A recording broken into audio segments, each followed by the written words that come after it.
Good evening, good morning, good afternoon, everyone, wherever you are watching us from. My name is Comfort Eyitayo, your regular host for the Connect with Comfort show. On this program, we aim to add value to people on business enterprise as well as personal growth.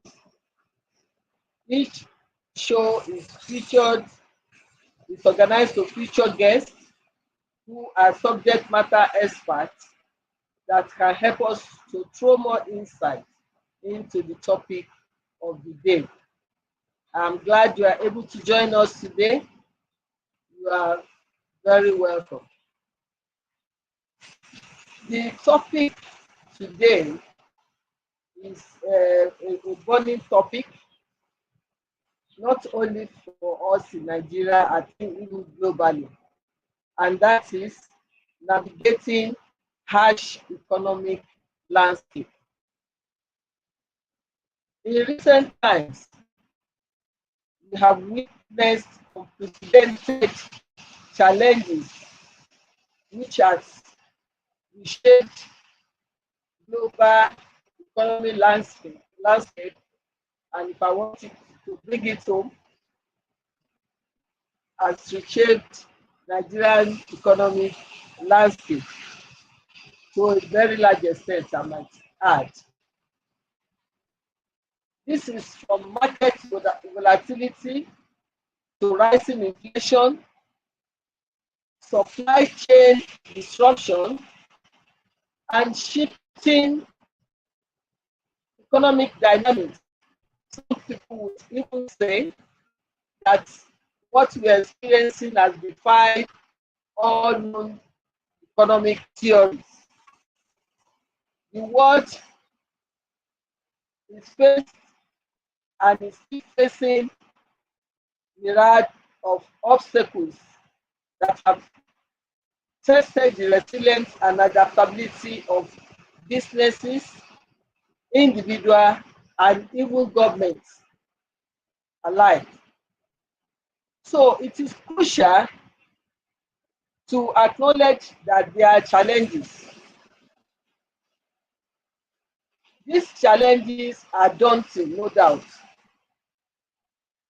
However, as we always say, some of these challenges also provide avenues of opportunities for us to innovate and also to grow, as well as transform our businesses for greater heights.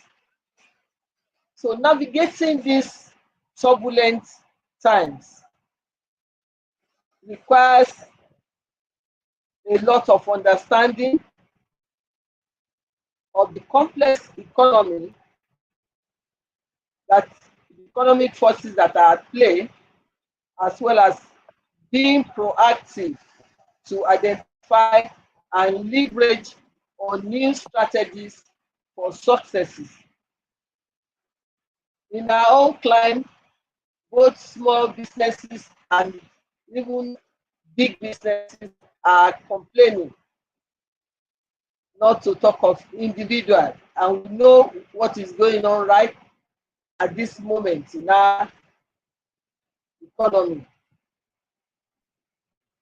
When people go out to protest bad governance, the underpinning factor is the harsh economic reality. People are not able to make ends meet as before. Businesses are dying, and like some would say, there is hunger in the land. I will quickly add, this is not limited to Nigeria alone. And that's why we are looking at it, the harsh economic on a global scale.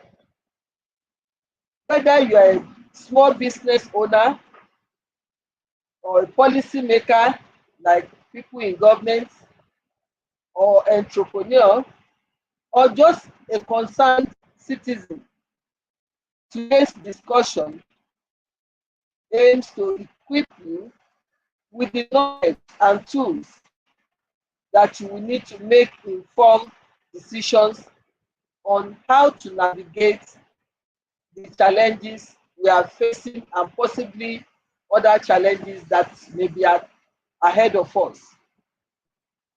So I hope that this session will inspire meaningful dialogue and spark that innovative solution that will help us all to weather these challenging times. So once again, I would like to say thank you for being here as I look forward to an engaging and enlightening session. Please remain connected. Our guest is already in the house. We'll be right back.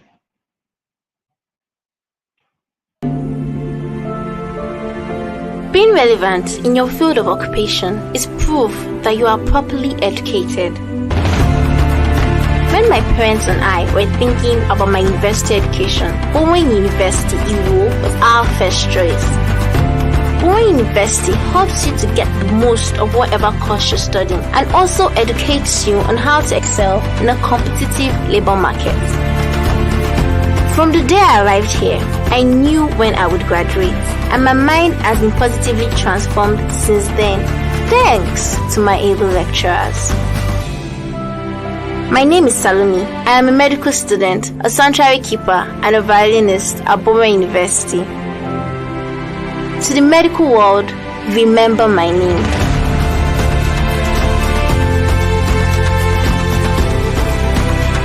Boma University, for excellence and godliness.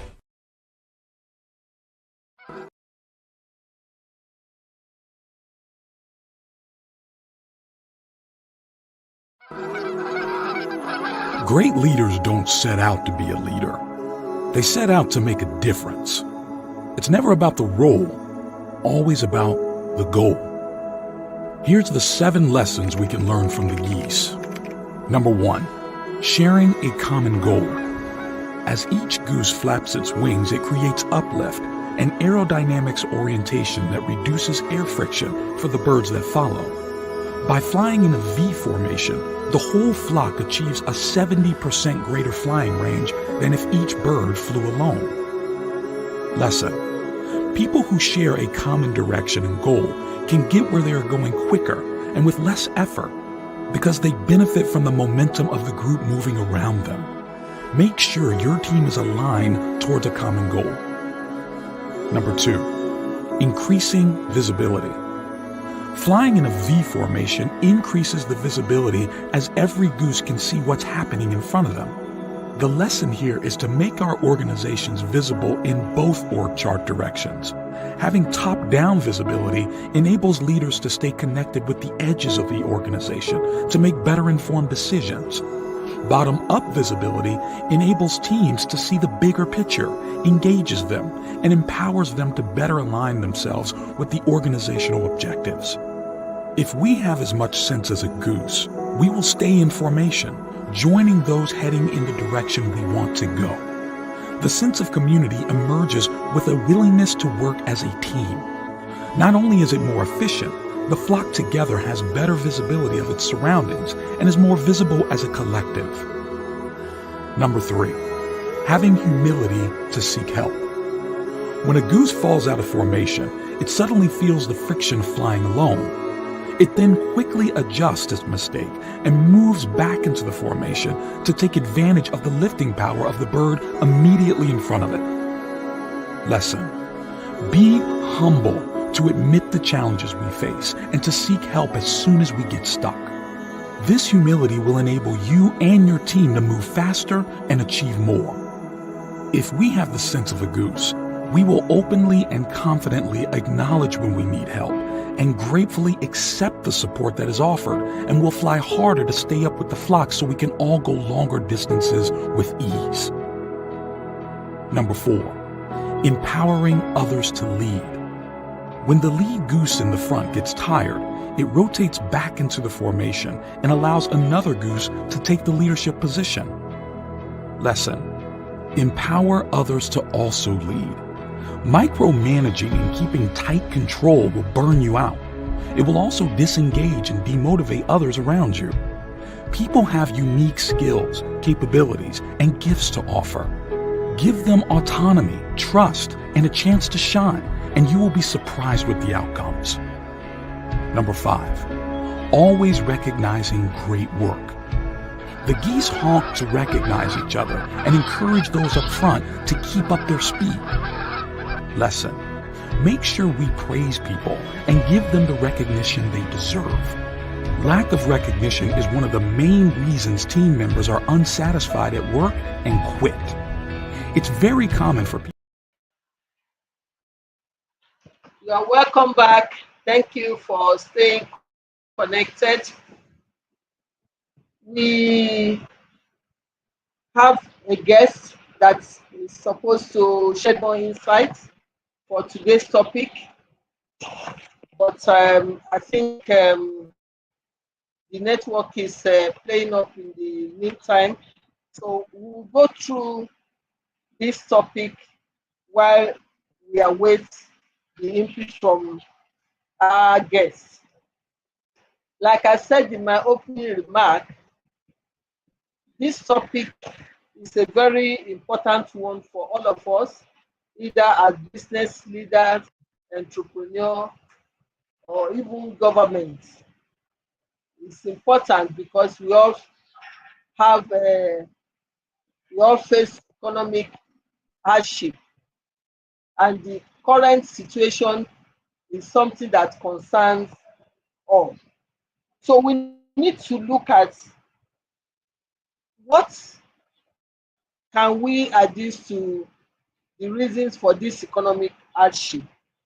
Yet, like in our own climate, some people would say it was born out of government policy,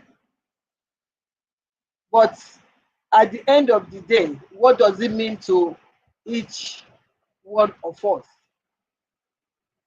When we talk of harsh economic climate, we are talking of high inflation, we are talking of economic downturn, we are talking of high unemployment rates, and also reduced gross domestic product growth. It's just like when we had pandemic, the tension that we went through in terms of economic downturn. And the same thing goes for when there's a natural disaster on economy.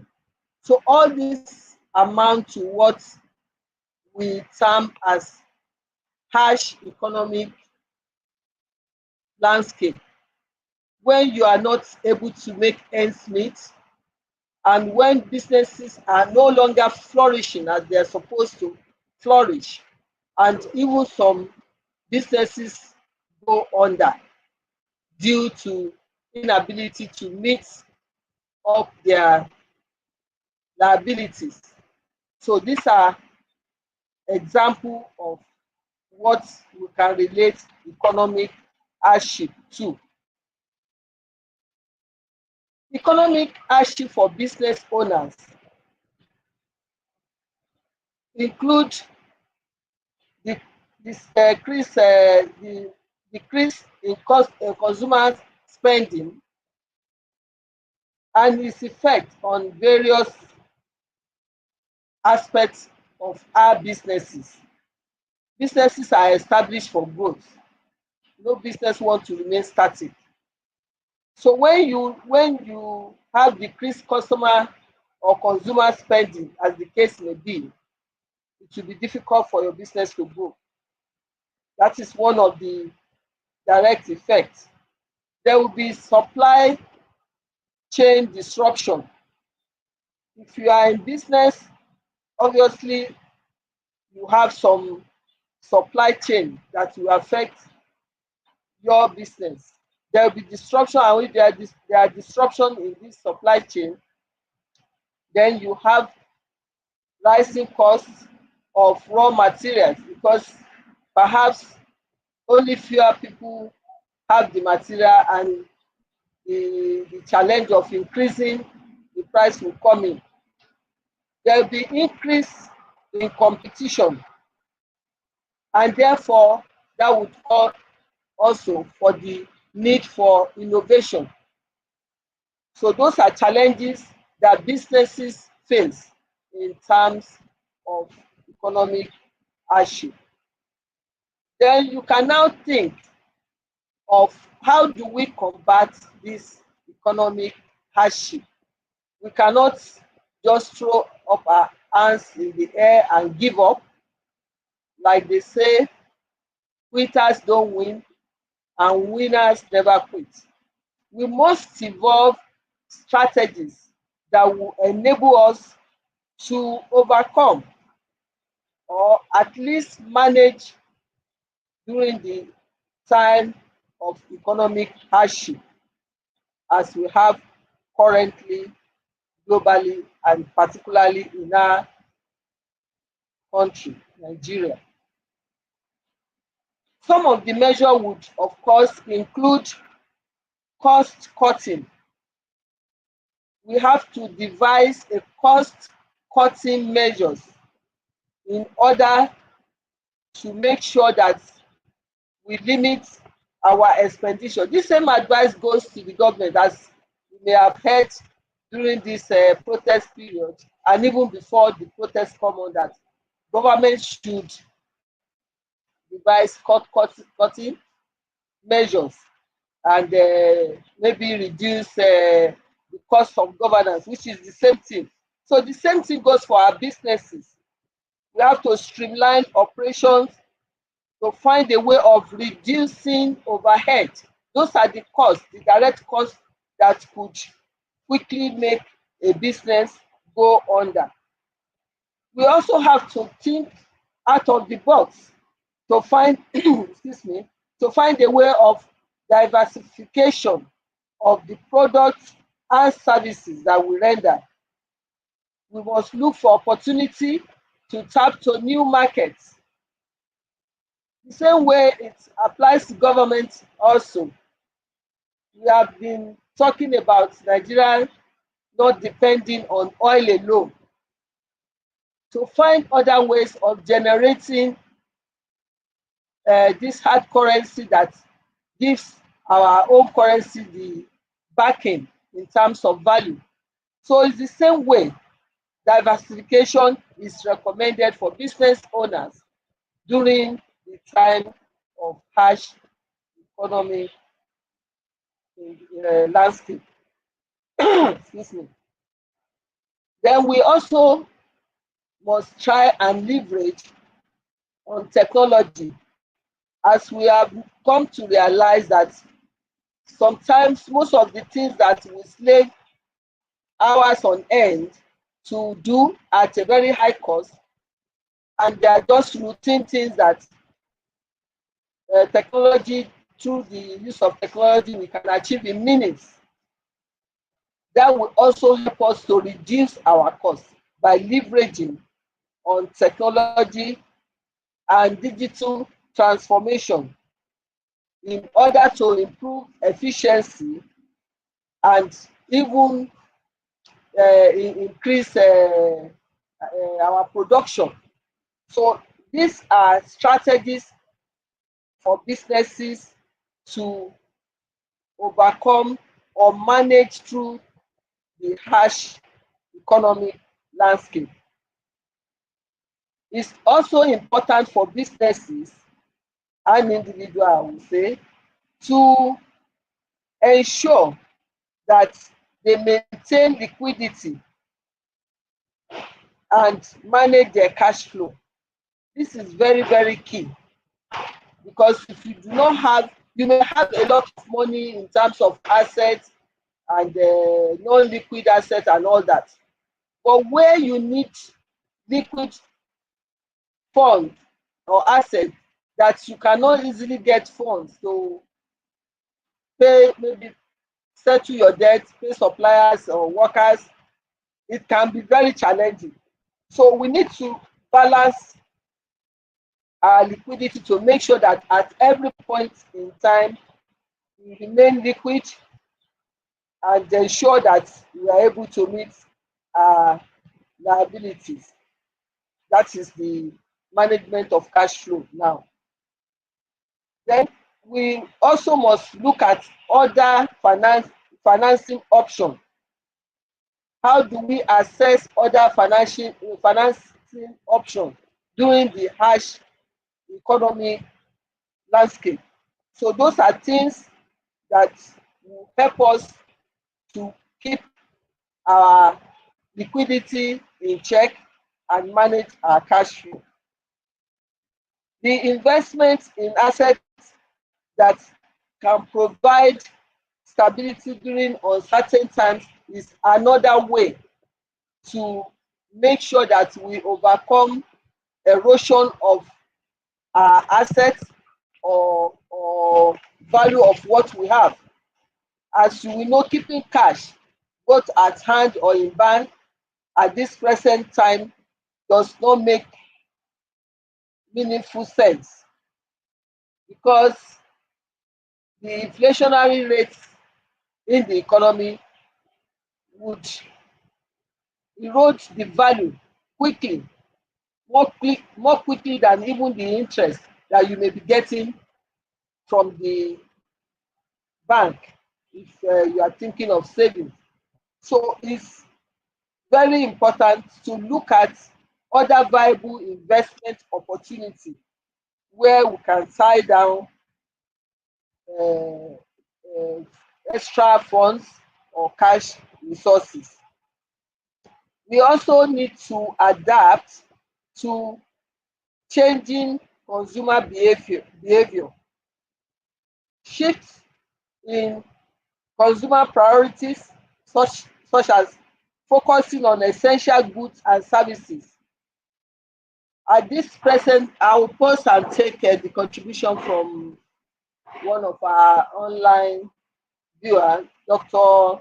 Asen, has just posted economic hardship for businesses is mainly caused by macroeconomic policies over which entities have little control, e.g., interest rates, like I've mentioned, inflation, ability of banks to lend, tax policies, etc. To survive, business must learn to be agile. Thank you very much for that contribution. Part of the agility is thinking out of the box, devices other strategies to stay afloat during harsh period. Yes, we are not in control of the policies that may have landed us in this problem, but we just have to find a way of maneuvering to make sure that we stay alive in quotes. Our business survive through the hardship period, and that is why all the advice that we have been given comes in.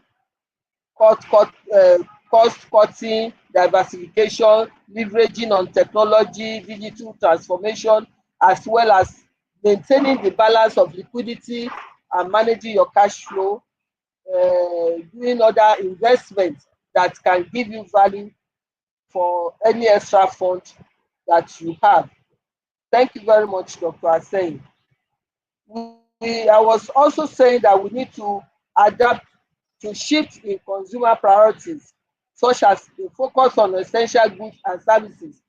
This is not the time that you just follow the Joneses to go and invest in a business that you may not know how to maneuver your ways. And no matter how harsh the economy is, there are still some essential goods and services that people will still demand, because for them to stay alive, you need, like food business. Food business can never, you can never go wrong with food business, and some essential daily needs that people will need, either they are poor or facing economic hardship. They have to eat, they have to have these essentials. So that is another way of combating this harsh um, economic landscape. Then we need to adapt to market strategies to connect with new customers in order to grow our customer base. The more you grow your customer base, the more income you generate, the more growth that you have for your business. Then for our workforce, which is another important consideration, since we cannot do this alone, obviously we need to have people on this journey with us to make our business to survive. So for the workforce, we need to balance the cost cutting that we said with the need to retain talent.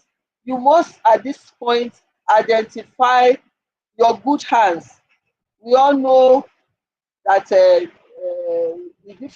nuances of the different employees that we have or partners. So those that you know that are good talent, this is the time to ensure that you do your best to balance the need for cost cutting with the need to uh, encourage such people to stay with you during this harsh period so that you don't lose out on your talented workforce. You can also find a way of introducing flexible work arrangements or remote work option. That is another way to encourage those working with us to remain with us without having to pay too much, because they can, with their free time, they can also do other things, and that can make them to give consideration on staying on with you. We must at this point, it's like a twin-edged sword, invest in employee development and mental health support, developing our employee, training them, as well as maintaining their mental health is very key at this very harsh period, because some people, it's just a little thing that will tip them off the edge, and that will affect our business. We have another contribution from Dr. Aseyin. Companies which largely source raw materials from abroad should seek local alternative sources. This will help them reduce cost of production. Very true, very true. When we talk of diversification, that also involves uh, sources of our raw materials or suppliers. These days, we are encouraged to look within, where we have more control and flexibility, and then maybe look for alternative materials if what your input depends on before is largely on importation. Find a local option to replace that. That will also ensure continuity of your business. Thank you very much, Dr. Aseyi, for that great insight. Then on government policy, well, for the government, they will be hearing support. You have been hearing of stimulus packages and support programs. The point some businesses, especially small businesses, are saying, how many are these stimulus packages going round? How many people have received this for it to achieve the desired effect? Yes, government have been trying, but has it really been going around? Is that the only other option to reach the generality of citizens in the country? Because when you choose certain people, some will be neglected, and especially where policy of distribution of just cash. For me, I still find that a bit odd, because people will spend the cash. What happens? You continue to give cash. That does not encourage production. It does not grow economy. And some small businesses are striving. They are striving. They are suffering in trying to make ends meet, to be able to pay the employees that are working for them, because the cost of things are just skyrocketing, and they are not able to make ends meet. So that is one area government needs to look at, how effective and inclusiveness of the policy. It should not be directed to just few people. It should be something that will go round, especially small businesses, which has been acknowledged worldwide that they are the engine growth of any viable economy. These small businesses should be assisted, and there must be a strategy that would the government should deliberately make effort in that line to reach these small businesses. So, but if you know of any government stimulus as a business that you know you can be entitled to, because there are conditions too, please avail yourself of any both local aid and international aid and other incentives, so that your business survive through this harsh period. So you can look out for such aid, because like we said, it's not everybody that is getting it. And sometimes you also have to make effort on your own part to know what is available out there and know how to source for this support, because it may not just come on a platter of gold or come to your doorstep without effort. So that is another way to help our business to survive this harsh time. Then we also must lend our voices as business owners, small business owners, in terms of advocacy for policies that can support economic recovery and business resilience. So whatever advice, we should not just criticize government. Okay, government is not doing this, they are not doing that. What do we think government should do that will help solve this problem? Let us make suggestions. Let us provide solution, suggest solution for government in order to we help government in order to help us. So that is another way of getting the required support to pushing the effect of harsh economic landscape. Then we said, yes, things might be very tight, and we all acknowledge it that is very difficult, but in between that difficult um, landscape, opportunity also appears. It's just for us to to make sure that we locate or we identify such opportunities. So we must be able to identify emerging markets out of the current happenings in the country and even globally. Like I said, we must be able to identify what opportunity can we take or can we latch on with even the current situation that will give us growth potential. Then we should look at how to innovate. How do we do business differently from what we used to do and still get a better result? Like Dr.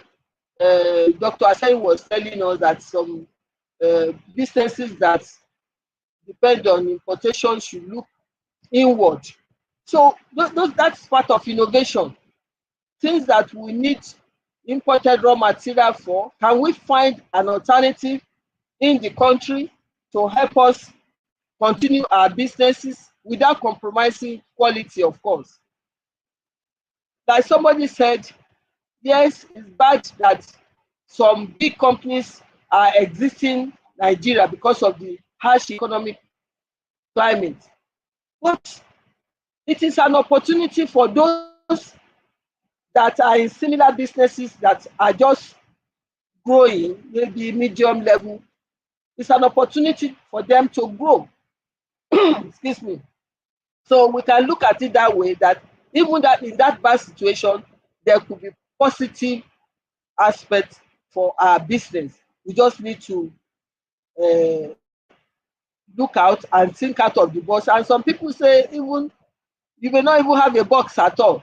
So think without a box. So don't always think it must be within the box or out of box. There may be no box at all, but you still think.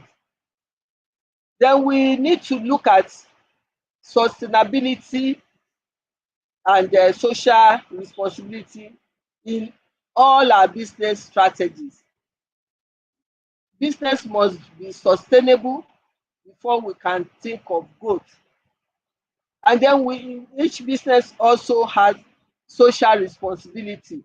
How socially responsible are we to our environment where we carry on our businesses? So that should be part of what we should look at as opportunities out of the challenges that we're facing. Then we need to start planning, long-term planning and resilience. It's important to build a resilient business model that can withstand future shocks, because it's not a cause. This will not be the last time we are going to face crisis.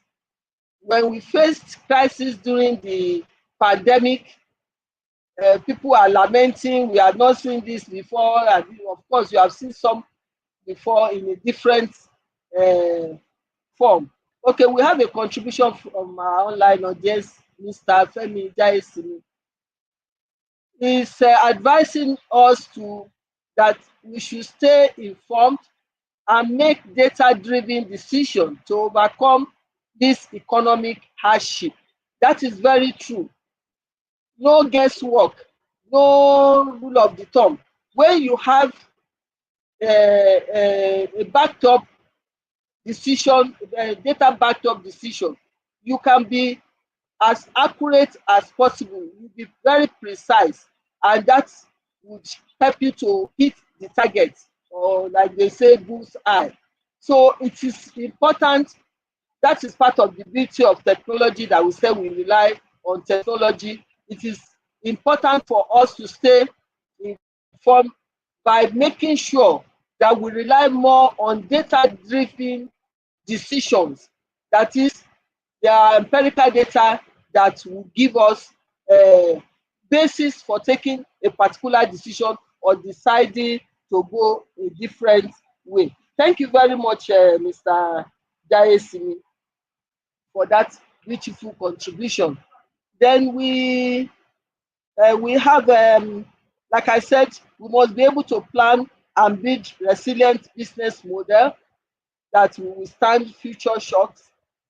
Strategic planning and scenario analysis also will help us to prepare for various economic outcomes.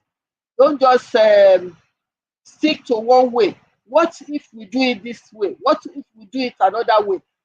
Have 2 or 3 scenarios, and then be able to choose the best out of those scenarios that will give you a maximum result, or better result. So let us try to put that in our strategic planning. We must also foster a culture of adaptability and continuous improvement. Adaptability also speaks to what Dr. Asen talked about businesses being agile. So we must be ready to adapt. Things are changing, no doubt. Are you going to remain stuck in your old ways, even when everything is changing around you? Of course not, because you cannot make headway if you stick to old ways. You must look at what other ways can I do what I used to do this way, just like other things that like I said, we spend hours on end or weeks to do, that are routine work. But with the advent of technology, we do them in minutes, and that helps us a lot. So we must be adaptable. We must be ready to change. We must be ready to embrace change in the way and manner we do our businesses, in order to overcome the effect of harsh economic landscape. So we also need to be proactive. Don't wait until that thing hits your business.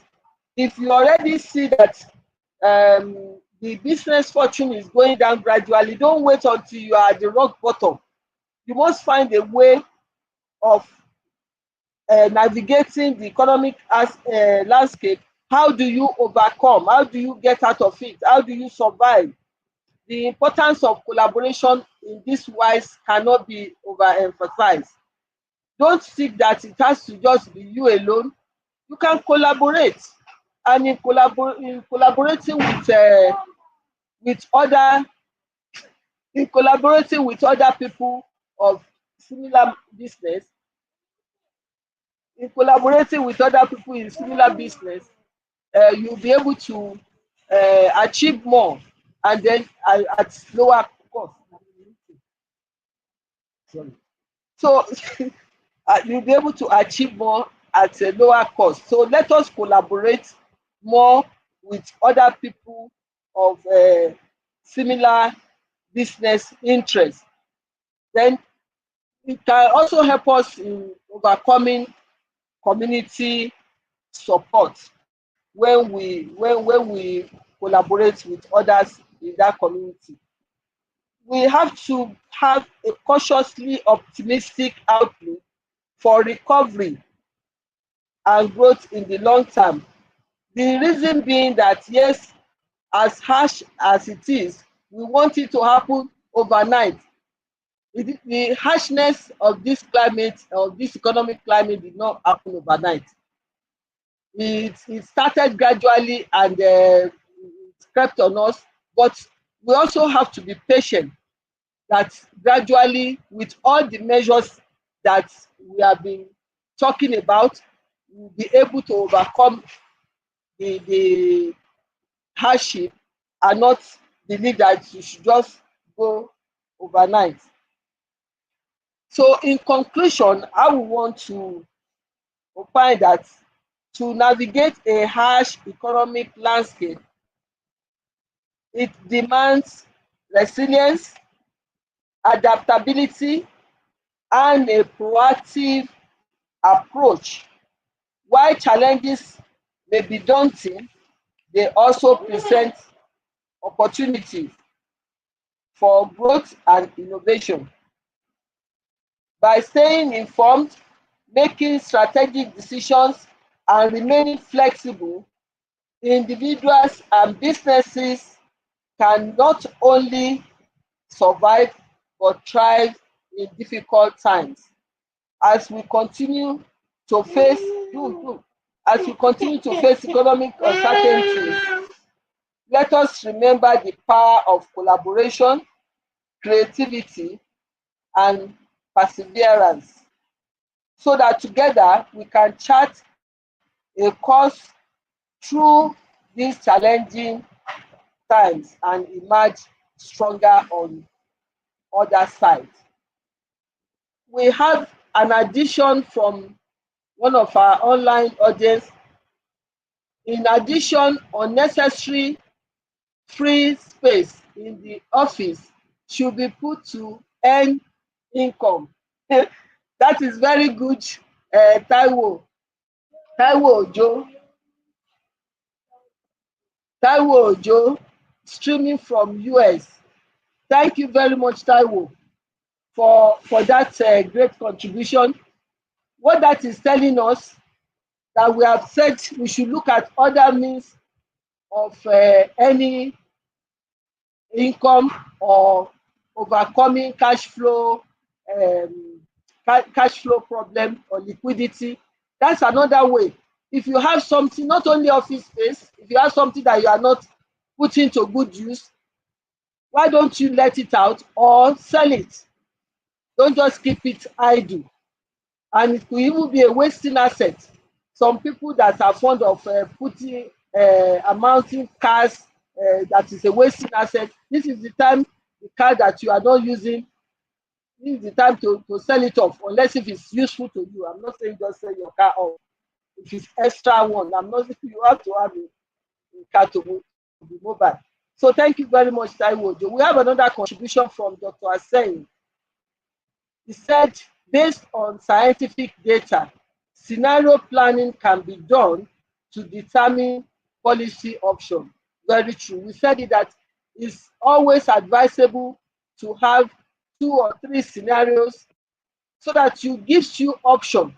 You just don't jump at the very first one, and then You are midway through implementing that, and you now discover that, oh, I could have done this thing this other way, which is even working out cheaper.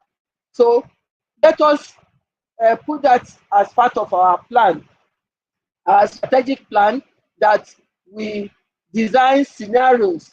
Okay, this is one scenario if we do it this way. If I remove this and put this one, this is another scenario, and plot those scenarios and look at the one that gives you a better outcome, a better result. So that's another way of overcoming this harsh economic climate. It's been I'm sorry, the guest that was to shed more insight on this topic for us had challenges, the technological challenge. She was not able to connect with her devices. So, but I appreciate all of you that have joined me in making this, shedding this insight with your contribution. And it's very useful for others to have other perspective on the topic at hand. I want to appreciate you all. Taiwo Ojo, our regular viewer, joined us today from US. Dasaolu also Comfort Dasaolu also joined us from Lagos. Aderito joined us from Lagos. Dr. Aseyi from Abuja. Mr. Afemi Jaisimi, all contributing today. Thank you very, very much for your great contribution. Please don't lose hope. The economy is tight, no doubt. Like we have said, if you can use some of these tips that we have shared today, we'll be able to overcome. Tough times do not last long. Only tough people do. So be one of those tough people and remain resilient. Make sure that you do all there is within your power to sustain your business, to ensure the sustainability of your business so that you can bounce back when the economy also rebounds. So once again, I want to appreciate all our online audience, even our guests that had made spirited effort to join us. I want to appreciate you. I understand that is one of those things that happen once in a while with the technology. And I appreciate particularly the contribution from Dr. Aseyi, Taiwo Ojo, Mr. Femi Jaisimi. I appreciate you for your contribution. So I hope you have all enjoyed today's episode, even without our guest. If so, please remember to subscribe to my YouTube channel, Comfort Eyitayo. And once you have subscribed, please turn on the notification button, like and share our videos. Stay updated with information about the upcoming events and solutions, as well as offers on my Instagram account at Comfort Eyitayo, as well as my Facebook at Comfort Eyitayo. Till I come your way again, let us continue to strive for excellence in our businesses to ensure that we overcome the economic hardship. I must also add my appreciation to Mrs. Wendy Garuba Ayeni. She was one of the first callers. Thank you very much, my sister, for joining us today. I hope you have gained insight from this. Thank you very much. Next session, we'll meet again. Please continue to approach with faith, renewed hope, and energy to sustain your business. Thank you. God bless you.